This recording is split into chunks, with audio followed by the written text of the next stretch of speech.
அடுத்து பாருங்கள் question number 3 பாருங்கள். இது வந்து ஒரு ஈன் ரியாக்ஷன். இந்த ஈன் கொடுத்துருக்காங்க இல்லையா, இந்த ஈன் வந்து நம்மளுக்கு வந்து AlCl3 போடும்போது நம்மளுக்கு வந்து இந்த மாதிரி ஈன் ரியாக்ஷன் போகும். இது ஆல்டர் ஈன் ரியாக்ஷன் சொல்லுவோம். ஆல்டர் ஈன் ரியாக்ஷனில் என்ன நடக்கும் அப்படின்னு பார்த்தீங்கன்னா, ஈனும் ஈனோஃபைல் நம்ம இதில் வந்து டைனோஃபைலும் டைனும் இன்வால்வ் ஆகும்னா டீல் சாலர். ஆல்டர் ஈனில் வந்து ஈன் அண்ட் ஈனோஃபைல் வந்து இன்வால்வ் ஆகும்.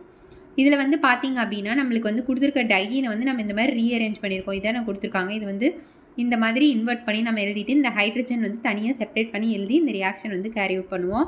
ஈன் வந்து டெல் மைனஸ், ஈனோஃப்ளைட் வந்து டெல் ப்ளஸ், ரெண்டும் ரியாக்ட் ஆகிட்டு நம்மளுக்கு வந்து இந்த மாதிரி மேஜர் ப்ராடக்ட் கொடுக்குது. இதுவே வந்து இதை வந்து இன்வெர்ட் பண்ணி ஹைட்ரஜன் இங்கே வர மாதிரி போடுறதுன்னு வச்சுக்கோங்களேன், இங்கேருந்து இதை அட்டாக் பண்ணுற மாதிரி போச்சு அப்படின்னா அது வந்து மைனர் ப்ராடக்ட் ஃபார்ம் பண்ணும். சில கொஷினில் வந்து A and B ரெண்டுமே ப்ராடக்ட் வர மாதிரி கேட்டிருப்பாங்க. ஸோ நம்மளுக்கு அதுக்கு தகுந்த மாதிரி நம்ம ஆன்சர் பண்ணிக்கலாம். இங்கே கொஷினில் வந்து கொடுத்துருக்க ஆப்ஷன் பார்த்திங்க அப்படின்னா A தான் வந்து நம்மளுக்கு ஆன்சரு.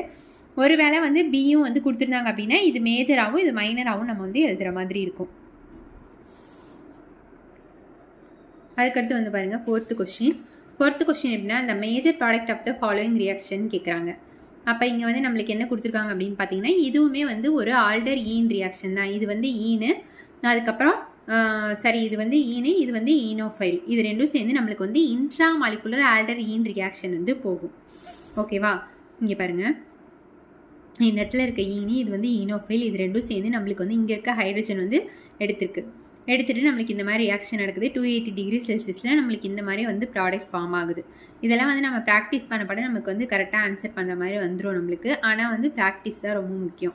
ஸோ இன்ட்ரா மாலிகுலருங்கும் போது நம்மளுக்கு வந்து மேஜர் மைனர் ரெண்டாக வராது, ஏதாவது ஒரே ஒரு ப்ராடக்ட் தான் வரும். இதை வந்து நம்ம ஞாபகம் வச்சுக்கணும். இன்டர் மாலிகுலராக இருந்துச்சுன்னா நம்மளுக்கு மேஜர் மைனர் ரெண்டுமே ஆன்சராக வரக்கு சான்ஸ் இருக்குது.